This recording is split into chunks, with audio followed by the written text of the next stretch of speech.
Olá, vamos falar de um julgado que está no informativo 829 do STJ. Trata de direito penal, processo penal.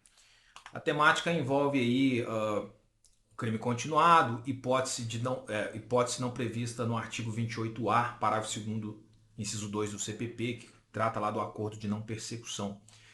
Vamos explicar melhor isso aí. Que o destaque diz simplesmente o seguinte: a continuidade delitiva não impede a celebração de acordo de não persecução penal. Então vamos lá. Por que surgiu essa discussão? O tribunal de origem entendeu que a continuidade delitiva impede a aplicação do acordo de não persecução penal, considerando-a como indício de dedicação à atividade criminosa. É o que foi decidido no tribunal de segundo grau, certo? Antes de chegar, portanto, no STJ. E aí continua a explicação. Em que pese tenha o tribunal de origem decidido dessa forma, né? Então, em que pese o tribunal tenha decidido dessa forma, o rigor inerente ao princípio da legalidade foi devidamente contemplado lá na redação do artigo 28A, parágrafo 2º, inciso 2 do CPP, que ao estabelecer as condições impeditivas para o acordo de não persecução penal, explicitou de maneira taxativa as hipóteses excludentes, dentre as quais se encontram as condutas praticadas de forma criminosa habitual, reiterada ou profissional. A legislação, em momento algum, incluiu a continuidade delitiva como causa impeditiva para a celebração do acordo de não persecução, como se depreende de uma leitura clara e objetiva do texto legal, lá do parágrafo 2º. A figura do crime continuado é distinta do crime habitual. E aí ele vem explicando: olha, uma coisa é uma coisa, outra coisa é outra coisa. A figura do crime continuado é distinta do crime habitual. O afastamento da continuidade delitiva, em casos de habitualidade criminosa, se justifica pela própria teleologia do Instituto, que visa a atenuar o rigor punitivo em face de uma série de infrações semelhantes e essencialmente conectadas por um desígnio comum. Quando tal conexão não se verifica e a prática reiterada dos delitos evidencia uma propensão criminosa contínua e autônoma, impõe-se o tratamento mais severo e proporcional ao desvalor da conduta e à periculosidade do agente, como medida necessária à adequada reprovação e prevenção do delito.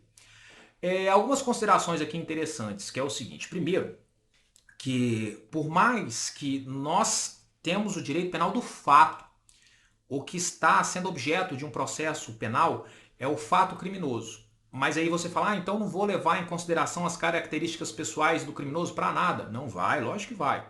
Porque a periculosidade da conduta, a questão relacionada à reincidência, a questão relacionada às circunstâncias do 59 lá, tem coisas que diretamente se ligam à figura do criminoso. Só que isso serve para dosar a sanção penal, para aumentar ou diminuir o grau de reprovabilidade, não para constituir um crime. Certo? Então, o primeiro ponto aqui é esse. Outra coisa estamos falando de distinção entre continuidade e crime habitual. E aí ele fala, para que serve o Instituto?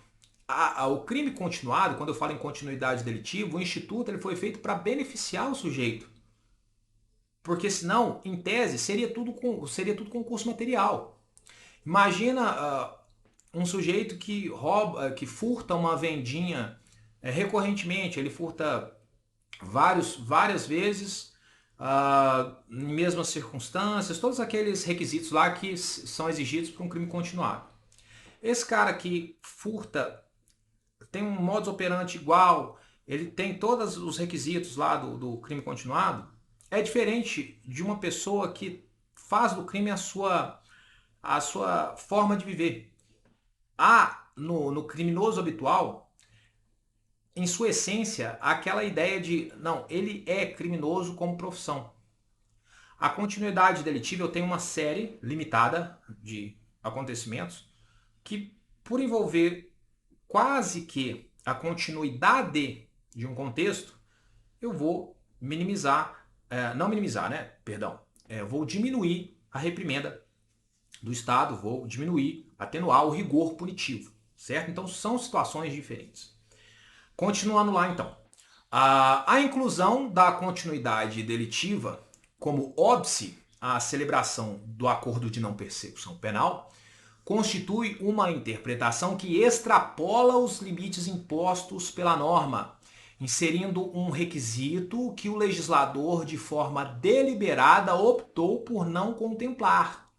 Não se pode olvidar que a norma processual penal tem seus parâmetros definidos de maneira a equilibrar o poder punitivo do Estado com as garantias constitucionais do acusado, sendo inadmissível a criação de obstáculos não previstos expressamente em lei, sob pena de violação ao princípio da estrita legalidade. Então veja bem, outra consideração bem interessante aqui quando falamos em norma processual e norma material e norma processual no contexto do direito penal. A norma processual, tempus regit actum. Eu tenho a norma, aplico ela, pronto, acabou. Inclusive até a questão da retroatividade ou ultratividade, né? A extratividade da lei. Só que o que acontece? A previsão de uma lei processual que implique em piora do acusado, ela tem que ser interpretada também de maneira taxativa, de legalidade estrita, certo? Então essa é a ideia aqui. Olha, se fosse permitida uma interpretação abrangente, até podia falar, porque lá ele fala em crime, em criminoso habitual, profissional, e ele fala, forma criminosa habitual, reiterada ou profissional. Em uma forma de interpretar expansiva, que é uma interpretação que possa ir para além do texto, eu poderia olhar aqui e falar, não, aqui cabe uma ideia de continuidade delitiva. Só que estamos falando de direito penal. E eu não posso incluir algo que o próprio legislador não colocou. Porque o legislador, conhecendo o direito penal, se fosse a intenção dele colocar continuidade delitiva no dispositivo, assim o teria feito. Então, essa é uma observação muito importante quando se trata da matéria penal propriamente dita. Então, aqui, finalizando, o informativo termina assim. Nesse sentido, a ausência de menção à continuidade delitiva no rol das hipóteses impeditivas para o acordo de não persecução penal reforça o entendimento de que o legislador, ao estabelecer os requisitos para a aplicação do Instituto, procurou restringir tais impedimentos àquelas condutas que, por sua habitualidade, reiteração ou caráter profissional, revelam maior gravidade e periculosidade. A interpretação extensiva, que inclui a continuidade delitiva como barreira ao acordo, configura criação judicial que não encontra respaldo no ordenamento jurídico vigente, entrando aqui naquela de uma forma negativa em um excesso de ativismo judicial, né? Naquele caso o judiciário criando situações, no caso aqui onde não pode. Também há uma reflexão, inclusive, para a parte dos direitos, da parte humanística, né, que a gente interpreta lá a filosofia do direito, a questão mais voltada ao aspecto filosófico da aplicação do direito, principalmente na questão processual, também dá uma reflexão aqui, certo? Pessoal, é isso. Espero que tenha ficado claro a leitura e a interpretação desse julgado e que tenha, de alguma forma, sido proveitoso para vocês. Muito obrigado, até o próximo vídeo, fiquem com Deus.